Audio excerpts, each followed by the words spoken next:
Welcome. This is a discussion on the Roberts Bay Critical Wildlife Area. My name is Tom Grape. I'm with the Florida Fish and Wildlife Conservation Commission and the Regional Director here in the Southwest region. If it's okay with you guys, I'm going to leave this undone. It's been a long day to this point. Show of hands, is that okay? So welcome, thanks for coming out. What we're going to do is give you a little information tonight about the CWA, do a question and answer thing, and then I'll move right into some of these cards that everybody hopefully has filled out if they would like to speak. So what we have is 3 things for you. If you would sign in, if you haven't, on the sign-in roster. If you haven't done that, you can get it on the way out. Number 2, if you'd like to speak, fill out a speaker card. Again, you don't have to do that right this second, but by the end of the evening, if you give that to us, we'll recognize you. You can stand up and make a comment. And then we also have some forms that Gary just mentioned that will allow you to make a written comment or email us something. And you can leave that with us tonight, or you can do it at your own leisure when you get home.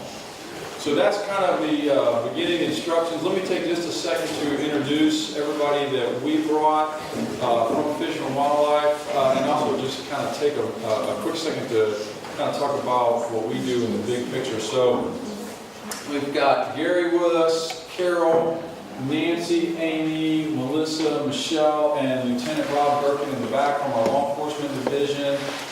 Mark's with Audubon here tonight. Appreciate him being there. So we got a lot of good resources here. And on that note, so we're the Florida Fish and Wildlife Conservation Commission.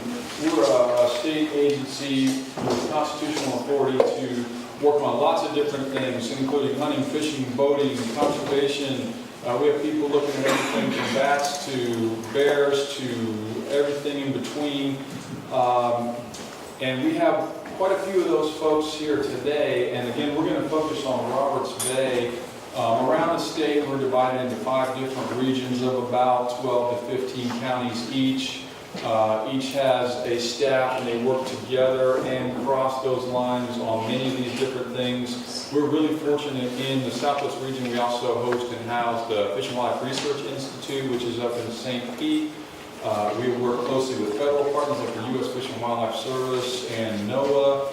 We have 7 governor-appointed commissioners. We are a true commission, and we meet 5 times a year in various areas around the state to bring up the business of the commission. I'll let Melissa talk in just a second about how that relates to what we're doing here tonight. Other than that, I think I'm going to get out of the way and let the experts take over. All right, thanks. Thank you. I see some familiar faces that I've seen earlier this week, and I appreciate you coming out a second time. I hope I don't bore you tonight, because my part of this presentation is very similar from night to night, especially what I start with. But then we get to have Mark, and he's going to jump in, and he's going to talk about the really interesting stuff, because he's going to actually talk about the birds and the use of the island itself, or the islands themselves. And then it'll come back to me, and I'll talk a little bit about the actual proposal that FWC is making. So just to make sure, I know Tom said it, we are talking about Roberts Bay, and this is a proposal for a brand new critical wildlife area. Critical wildlife areas are sites that our agency, the Florida Fish and Wildlife Conservation Commission, establishes to protect important congregations of wildlife in really distinct, manageable areas. We actually have about 20 of these that are around the state. The first critical wildlife areas were established back in 1977, although way back then they actually went by a different name. They were the colonial bird nesting colonies, and then in 1982 they changed the name to critical wildlife areas. So one of our oldest is up here in the northeast corner. It's the Nassau Soundland, and our newest one is down here in the far southwest corner, and that is Second Chance, and that one was actually just established back in November of 2015. So this is a tool that we have used for a very long time, and it's an important one. It's a very important conservation tool that our agency has had. The process for establishing a critical wildlife area is described in rule at 68A 19.05 if you're interested in looking that kind of thing up. The sideboards are there, and it tells us how we have to go about establishing it. But there are a couple of really important things when we are establishing a critical wildlife area. The first one is that we must have landowner concurrence. The critical wildlife areas that we're proposing during this go-around, some of them are owned by private companies. Some of them are owned by states managed. The management authority is with different state entities. Some of them are actually state lands that don't have any management authority assigned to them. So the Board of Trustees of the state of Florida actually have to grant us permission to establish this particular CWA. The second thing that's really important, I mentioned it before, is this significant concentration of wildlife. And it's not just wildlife that's there, it's wildlife during really important parts of their life cycle. That can be nesting, it might be when they're gathering to breed or rearing their young. In the case of the bats, they're actually having their young and rearing them in the caves. And that's a very important time period. Sometimes with the bats, it might be hibernation. With the birds, roosting in the winter is also another really critical time period. So all of those things are taken into account. Critical, important congregation of wildlife during a critical, important time of their life. The area needs to be discrete and manageable. Again, a lot of these areas that we're talking about are a half acre to 1 acre. They're not very big areas. They're very small in the context of the whole state of Florida. But they have a huge conservation benefit because so many birds congregate or so many bats congregate in those areas. So protecting them in these small, tiny areas actually can have a huge impact on conservation of the species throughout the state. And in some of the cases, like our red knot that travels internationally pole to pole, it can actually have international implications for conservation. So it's a big deal.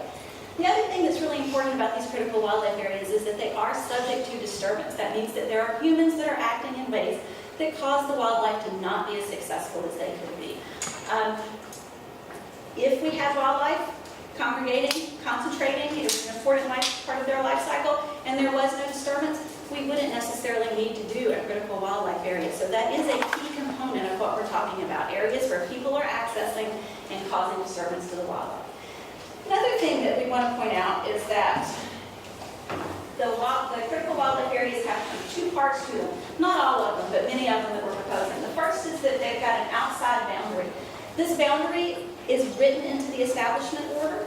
It allows for a little bit of flexibility, so if the islands change, we have some of these places that are shoal islands, so they come up and they're there for a few years, a big storm might come, they go back underwater and they come back up again.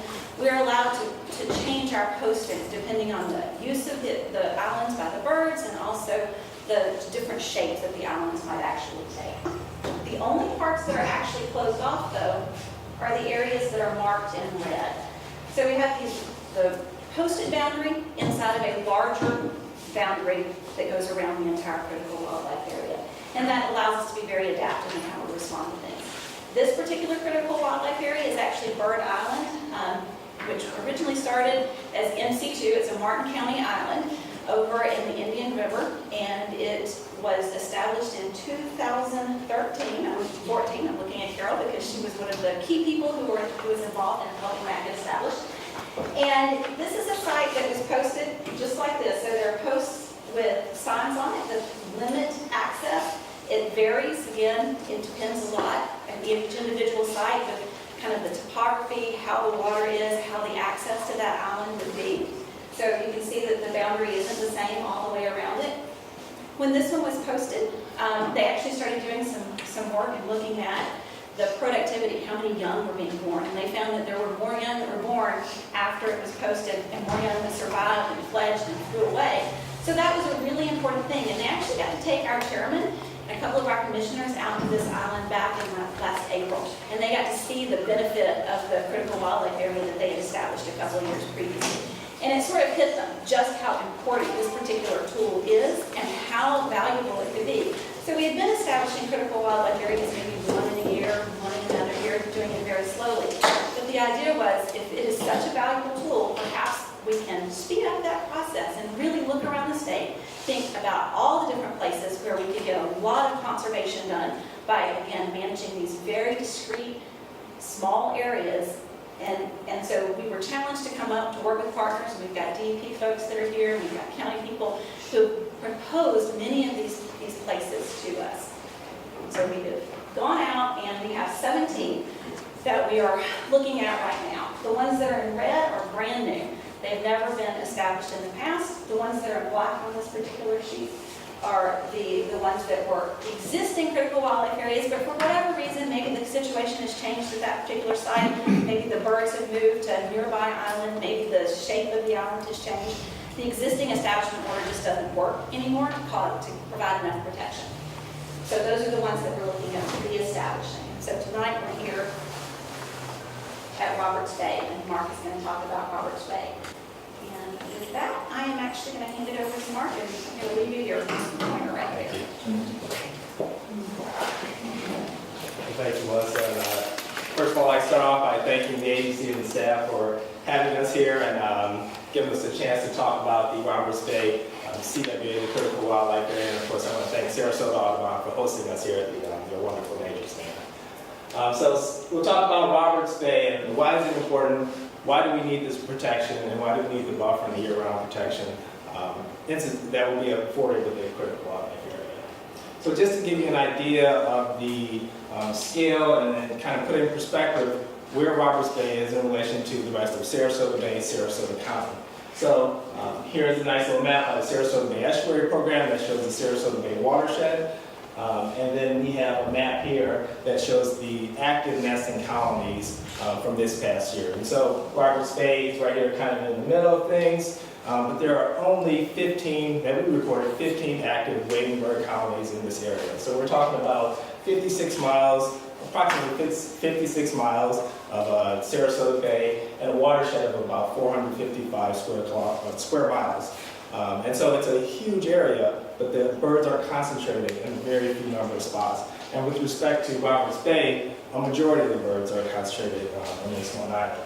So if we zoom in a little bit closer to Roberts Bay proper, you can see Roberts Bay, the bird island is marked with the dot there, and you can see the other islands that, the Edwards Island, the Skiers Island, some of the unnamed mangrove islands and areas there that are available, but the birds don't use them. Roberts Bay is unique in that the birds, for whatever reason, I've heard it referred to as like the Goldilocks syndrome.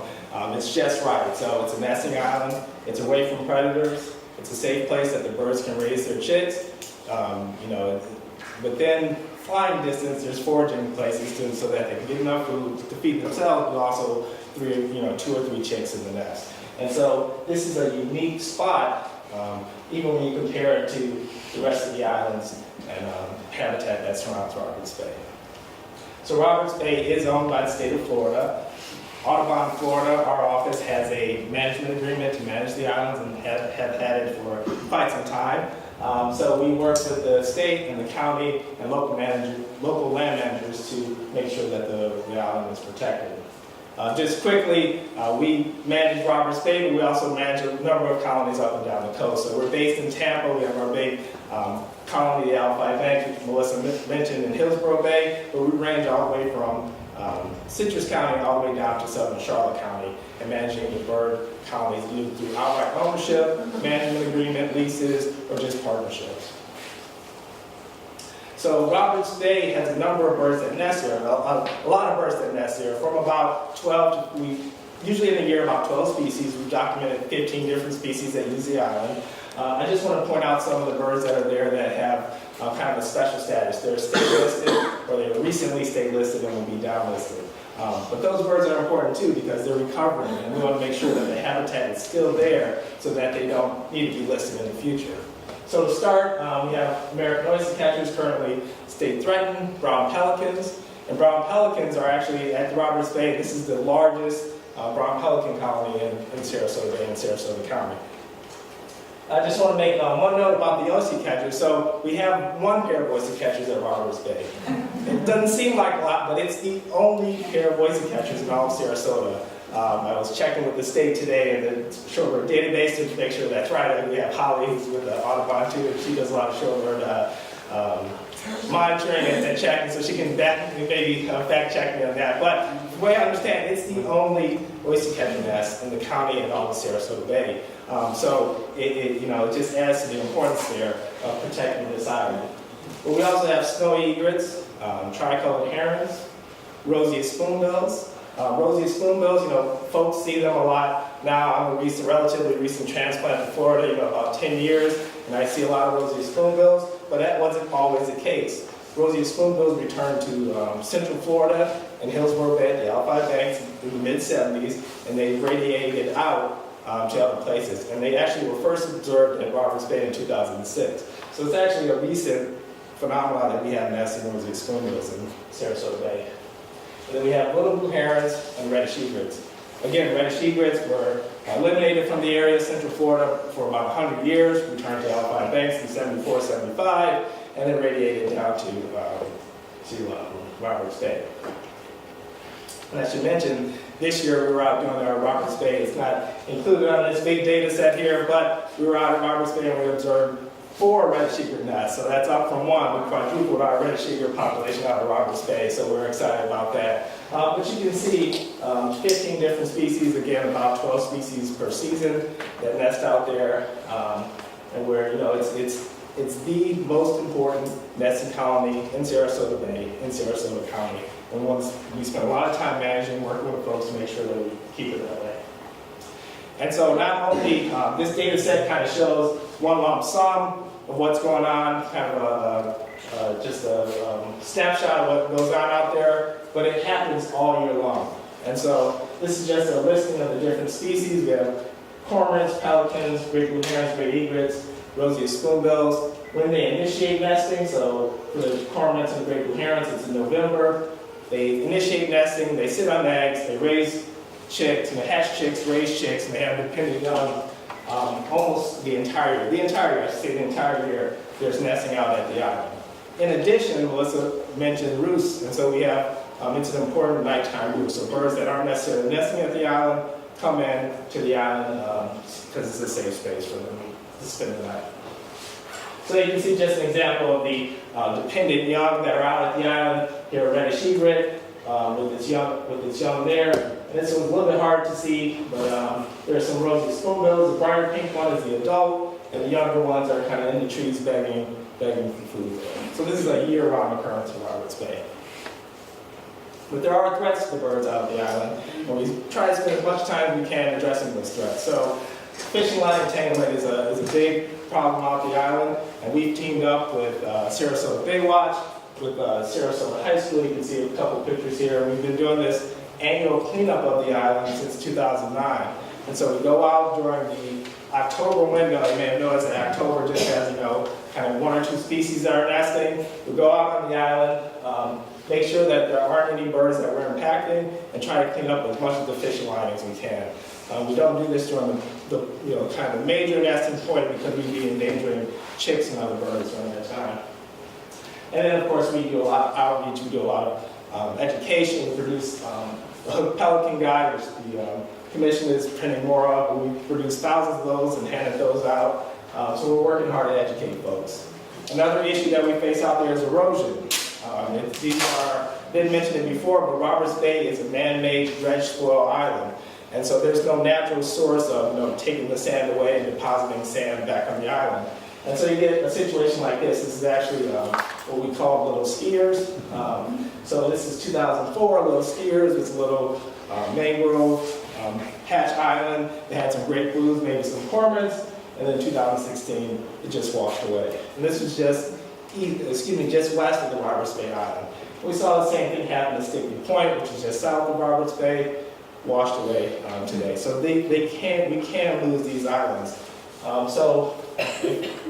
Folks that have been out to the island recently, this is the current state, is the big breakwater that was installed by the county to protect the island. So you can see the efforts that were made to preserve, this island is going to cut through there and eventually we would have lost the islands.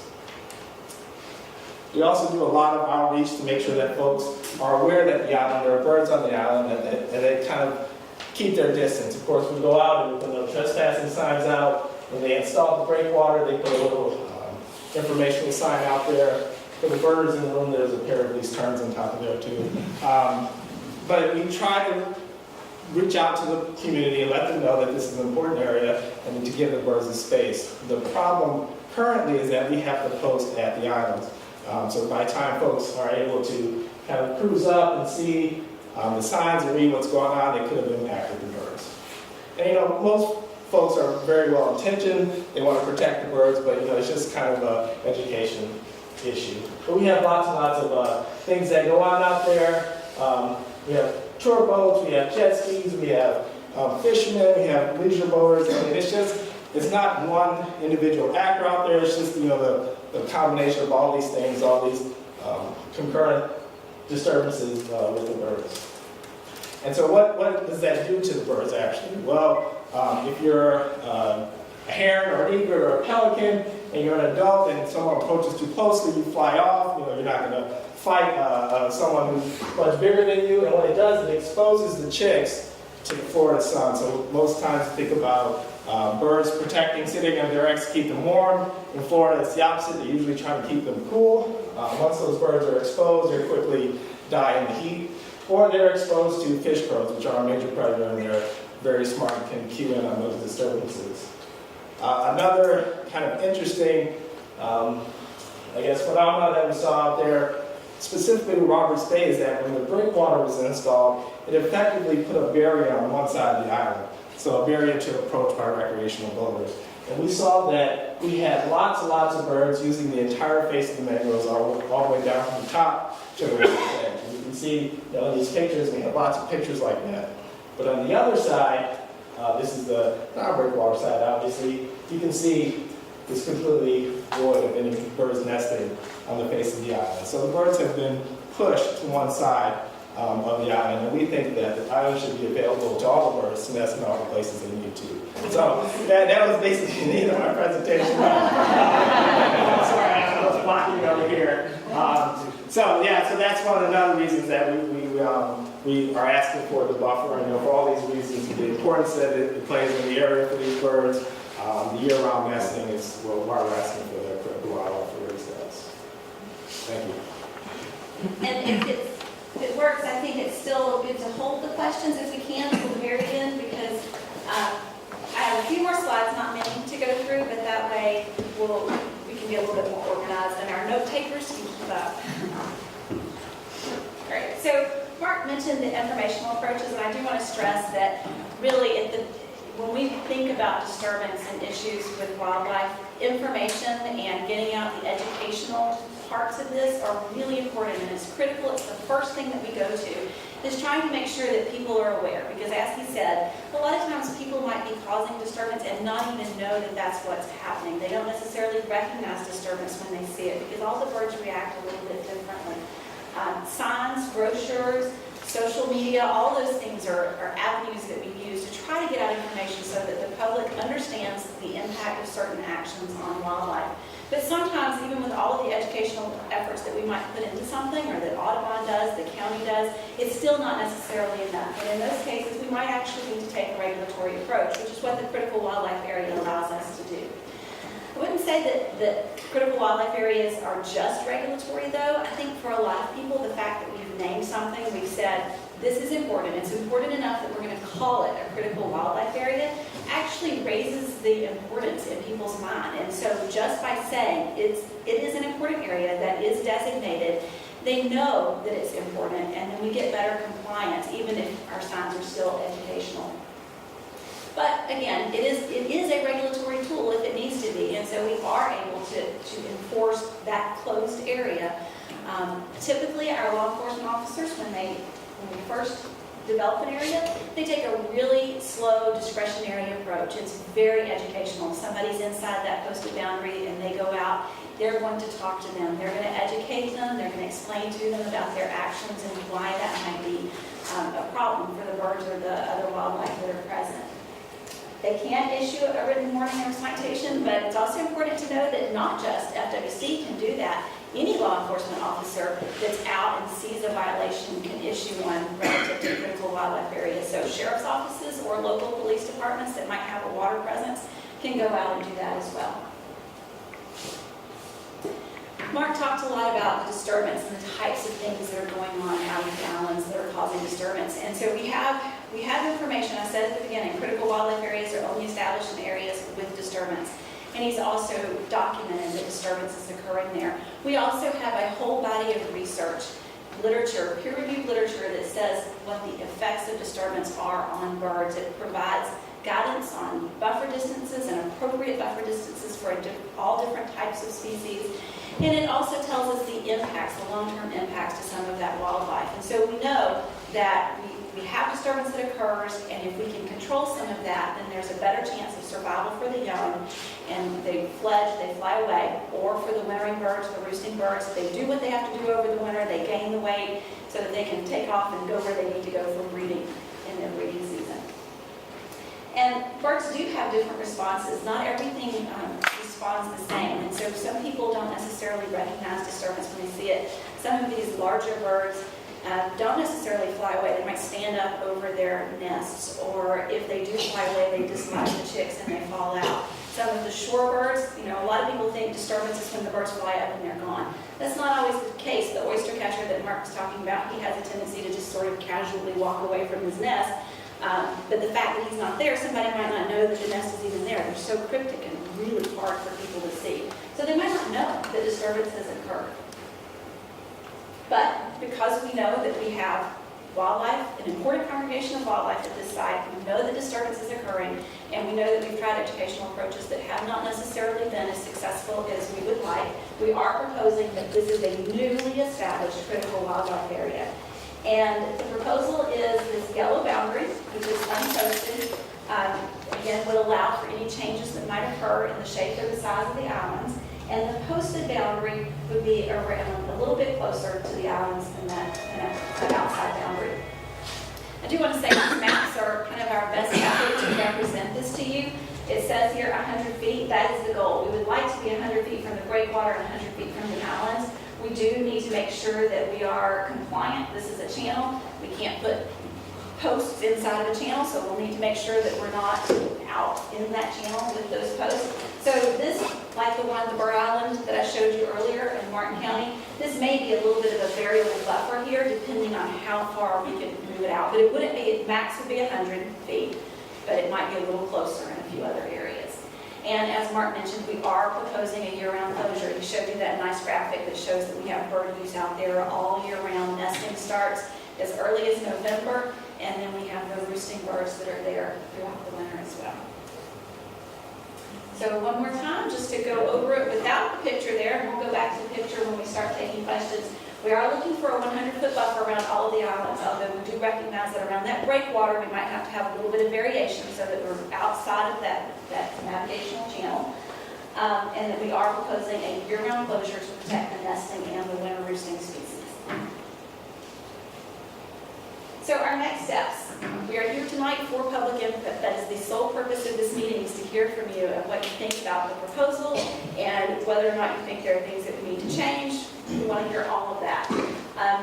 We're doing 17 of these all around the state, so we're getting all of that public input and revising some of these proposals as we go so that we have something to take to our commission in September. What we present to our commission may not be exactly what you see tonight, because we will take that input and think about it, and what we provide to them will include the thoughts and the comments that we've got here. So I do want folks to stay tuned and pay attention if you're interested. If you've signed in with us, we have your name. If you provide a comment to us, we'll have your email address, and we will make sure that you know what's coming up. You can always log into our website and look at our commission meeting information, because before the commission meeting, we will be posting our proposals that we are taking to the commission. So they'll be out there for you to see.